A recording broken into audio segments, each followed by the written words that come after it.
Welcome to Agency for Change, a podcast from KidGlov that brings you the stories of changemakers who are actively working to improve our communities. In every episode, we'll meet with people who are making a lasting impact in the places we call home.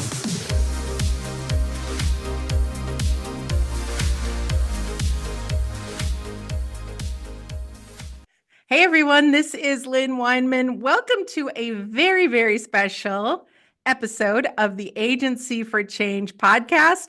You all know me. I am the president and chief strategist of KidGlov. And today we are going to do a first. This is the first time we are going to record an Agency for Change podcast while literally and figuratively untangling spaghetti. Because as you know, we have a little book coming out called Untangling Spaghetti. It's a Brand Fable. And my very special and fantastic guests today are the people who have been on the front lines and behind the scenes of creating that fable. So with us today, we have Sam Sidner, copywriter who brought the words and characters to life. We have Erin Clark, who untangled the spaghetti on the cover of the book. And we have Ashley Stuhr, creative director, who behind the scenes and on the front lines just made it all come together with the most helpful, smiling attitude anyone could ever imagine in all of this chaos. Way to go. So as I mentioned, we all have spaghetti, and I'd love to start by having each of you tell us what kind of spaghetti you have. Who wants to go first? Well, I first have to ask, I think I did the most wrong thing and came to this meeting very hungry. So all I want to do is eat. So Erin wants to dig into her spaghetti. I love it. Erin, give us a good slurp. Can you like slurp and twirl that spaghetti right here on while recording? I'm definitely a twirler. I think I have angel hair or linguine, and it has shrimp in it and little peppers. Ooh, nice. All right. Well, I tell you what, you slurp that on up while Sam tells us. For those of you that can't see Sam, because this is a podcast and many of you will be listening, Sam came prepared. Tell us about what you're wearing, Sam, and then tell us about what you're eating. Well, because I'm eating spaghetti, I'm wearing a little bib, and it's actually in the red, white, and green of the Italian flag. It looks very Italiano, Sam. I love it. And what kind of spaghetti do you have? Well, I've got a beautiful bowl of bucatini. I love bucatini because the noodles are nice and fat, and there's a hole on the inside so the sauce can get in there too. Fancy. And it's got a Calabrian red sauce with Italian sausage. So Sam, who cooks spaghetti in your house? Did you make this, or did your lovely wife Ann make this? I did make this, but that was a real outlier. That was a real exception to the rule. Impressive. And I will say I'm not that hungry because I was snacking on it the whole time I was making. I love it. Well, it sounds very, very delicious. Ashley, what do you have? I have a tiny, delicate little bowl of my lunch leftovers. It is a rigatoni, so not a traditional spaghetti noodle, made of chickpeas, and then a classic bolognese sauce that I made last night. Also sounds very healthy. Did you make that from scratch? Yes. I have like a garlic onion intolerance, and so whenever we make spaghetti, we always make it from scratch so we can control the ingredients. I love it. Incredible. You know, we probably should have scheduled this recording closer to dinner time and not at the end of the afternoon while most of us are still working in some capacity. But all right, I got to tell you, I've got classic marinara. I've got spaghetti from the box. And I've got frozen meatballs plopped on top because this is, hey, I admit in the very early part of the book that I am a terrible cook. It was actually my teenage rebellion was to refuse to learn to cook. And this is the dish that I attempted to make when I was dating my husband and said, "Oh, I like this guy. I should make him a home cooked meal." The only problem is I don't know how to cook. So I had to call my cousin Anne, and she literally talked me through taking spaghetti from the box, putting it in the pot, emptying the jar of sauce on top, and warming up some meatballs. That is My the goodness. state of my cooking experience. Boxes didn't come with directions back then. They might have, but I don't know that there was directions of how to put it all together. I don't know. I was stressed. It was 15 minutes before the arrival time, and I was on the phone going, "Can you help me? Can you help me?" So, on that note, before we go further with this conversation, I did for this occasion find some very interesting spaghetti jokes. Would this be a good time for you to tell a spaghetti joke? I'm going to take a bite. Course. While All you're right. telling your You joke. guys take a bite. Prepare yourselves. Why did the spaghetti get promoted? Don't know. It No posted. idea. It posted all the tests. Oh no. You're gonna have to say that again. All right. Yeah, it posted all the tests. All right. On that note, It might need to go back to school, that spaghetti. the spaghetti is fine. The joke needs a little help. Needs to go All back right. and take some phonics lessons. All right.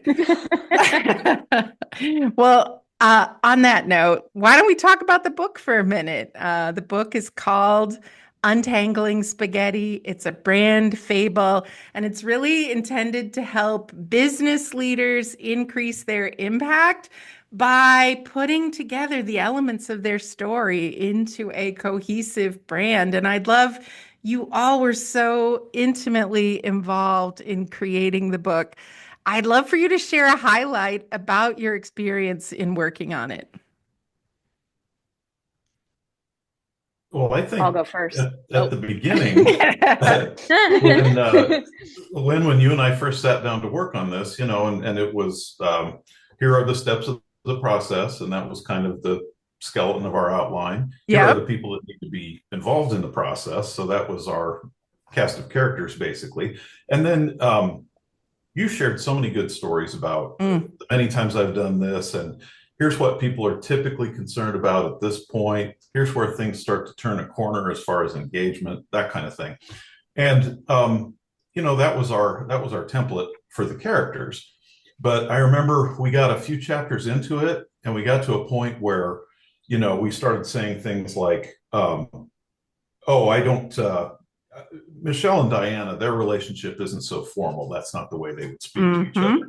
Or I think Sophia and Mitch would probably have a little more back and forth about that. And it was kind of that realization. I remember there was a one conversation where I think we had both realized it at the same time that, oh, these are real people now. Yes, they're real people. Yes. Yeah. And they will dictate to us a little bit what they're likely to say or not say.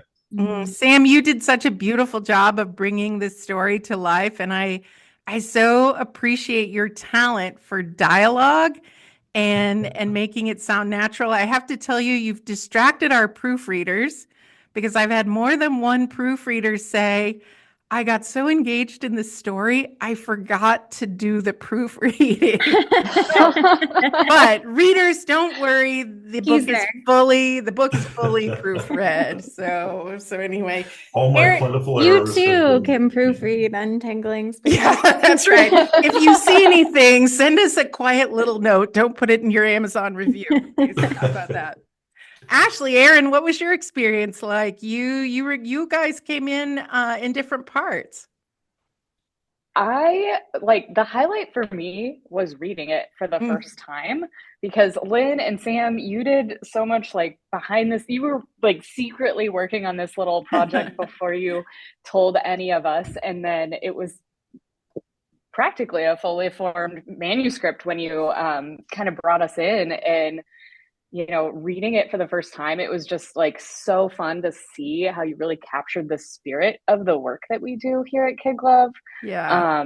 And especially how some of the client interactions played out. Like last week, all of us were in a client meeting, and we're there in person, and one of them asked,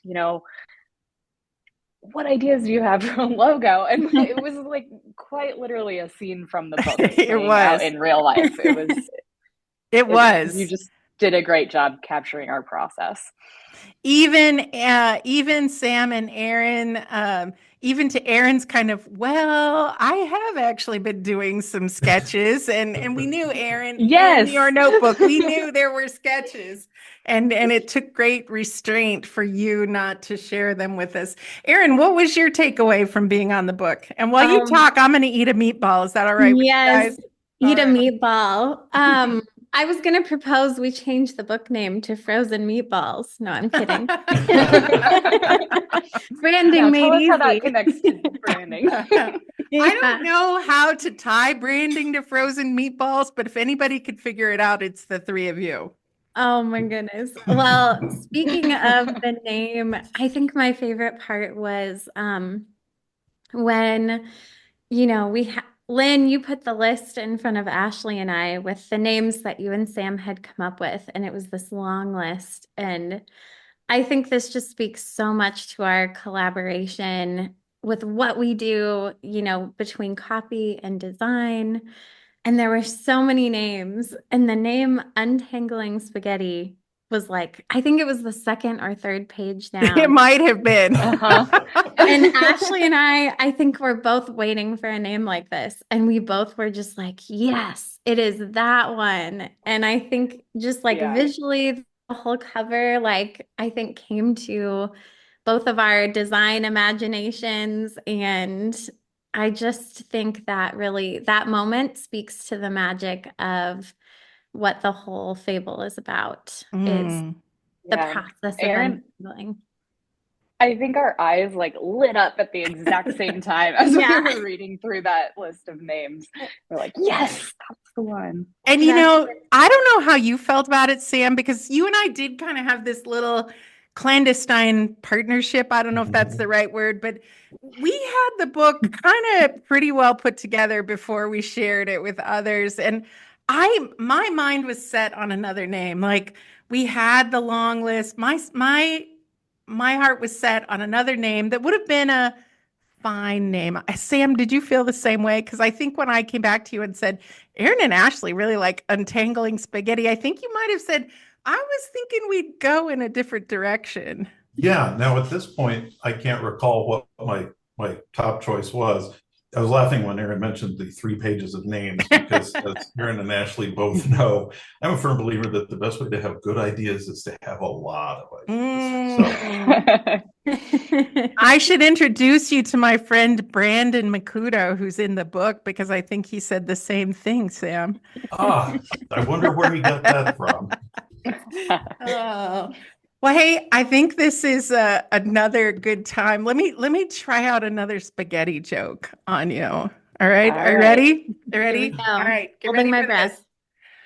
What do you call a fake spaghetti? I think an impasta.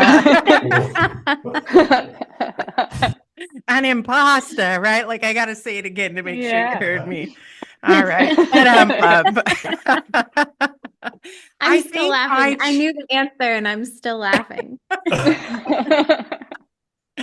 I think the funniest part about that is that I actually picked that as one of the better spaghetti jokes that I have in my repertoire.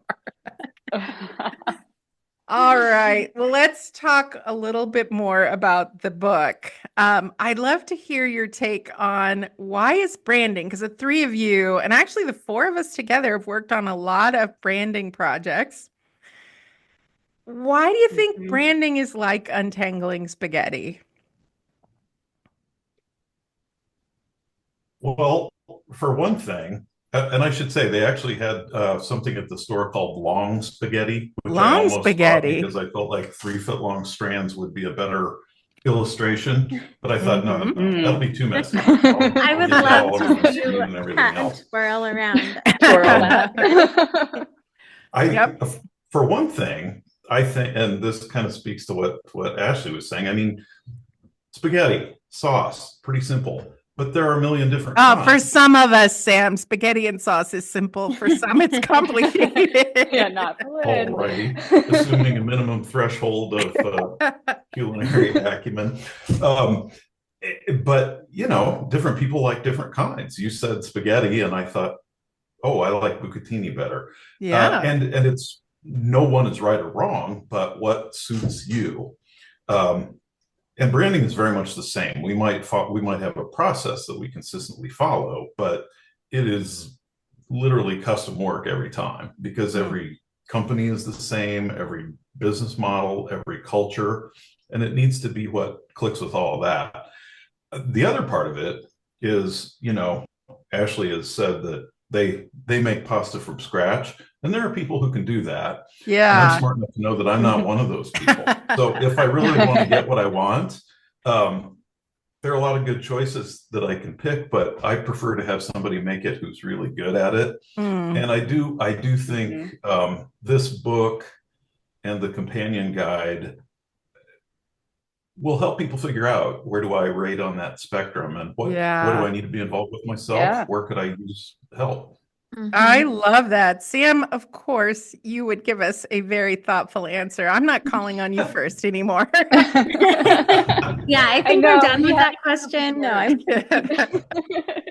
Ashley and Erin, what do you think? Why is branding like untangling spaghetti? I was going to say that, in the early stages of a project, we're presented with just loads and loads of information, and it's kind of a mess. It's kind of like a tangled bowl of spaghetti. Yeah. And, we get current materials from the client, and along the way, they've, added new things that are not in these materials, but they come out in conversation. And, our job is to take all of that information, kind of sift through it and find the noodle that we're going to twirl around our fork. Yeah. And then kind of twirl that, find the common thread, and kind of whittle it down to a single nugget that becomes, the tagline or the name or the logo and kind of the brand of that organization. It's kind of problem Really solving. That's awesome. I love that. Erin, what would you say? Okay, I think since Ashley spoke to the untangling part, I really think that brands like spaghetti is a lot leave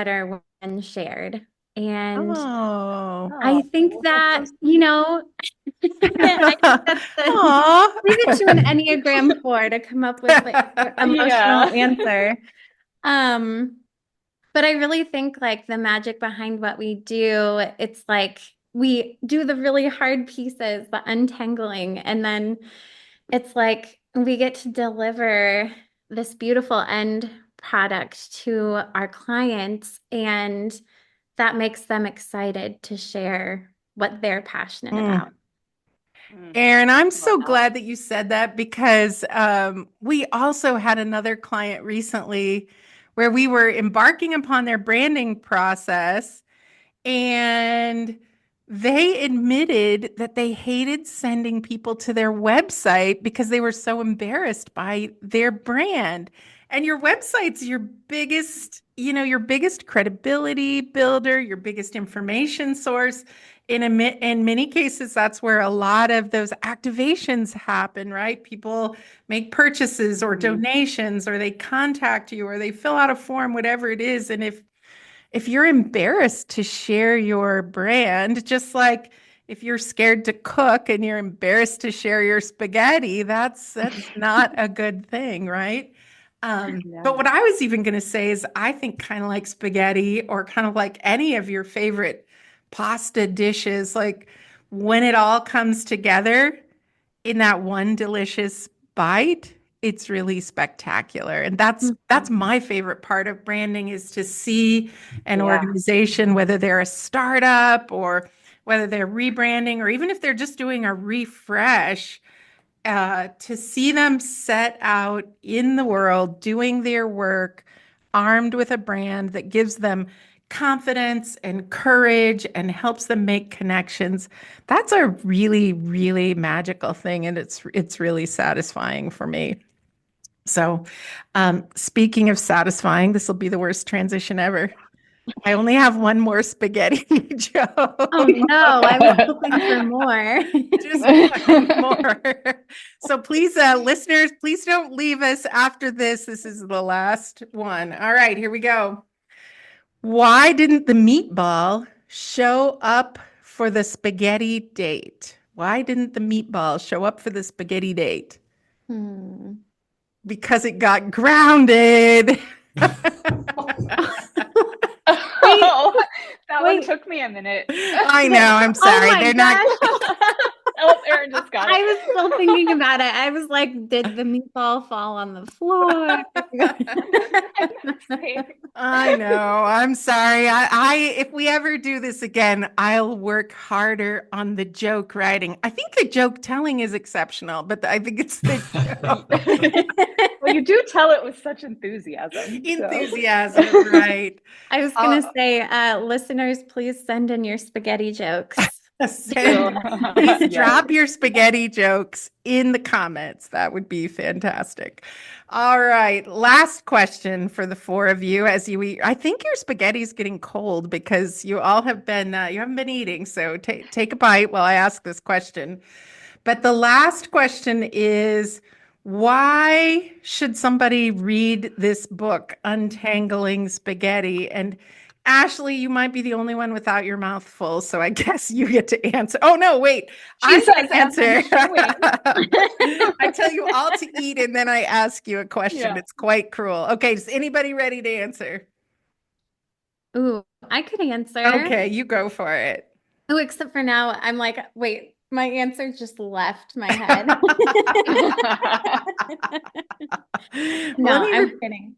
Okay. I think that anybody could read this book and should read this book because it really kind of opens the veil to a process that could be kind of daunting. And, you know, for anybody who is trying to market either their passion project or it's like their business or something that they are super excited about, you know, a lot of these steps can be hard to dive into. And I really think that this book helps, you know, make that a lot easier. It untangles that spaghetti. That's awesome. Great answer. All right, Sam, Ashley, what do you guys think? One of the things that I think surprises a lot of people is they start out, you think that, you know, your brand is your logo and the language you use to describe yourself. And when you go through this process, you realize it's much more holistic than that. It's really about your whole business offering. It depends on who your competitors are or your partners are, and your culture comes through a lot too. And I think KidGlov has a very good process for the brand advancement, but there's also the particular way in which you do it. And I think reading a fable gives somebody the opportunity to really kind of say, this is a much more human thing. We're going to be using a different part of our brains than we thought we were. Yeah. And there's going to be a lot of feelings involved, not just logic, you know? Absolutely. And I think, you know, on one hand, you have the companion guide that gives you the A, B, C, D opportunity to look at it that way. But this allows you to kind of put yourself in the shoes of fellow human beings, watch the conversations they have, think about what the process is going to be like for you. Yeah, Sam, I'm going to say too, you articulated that so beautifully in the book. Like my experience with branding, there's only been one time when I've been on the side of the table where somebody's been presenting to me as somebody who's had a long career in advertising agencies. I've many times, like 100 times or more, been on the presenter side, right? And what I remember was when we rebranded to KidGlov, and the KidGlov team who went through the same process presented the names to me.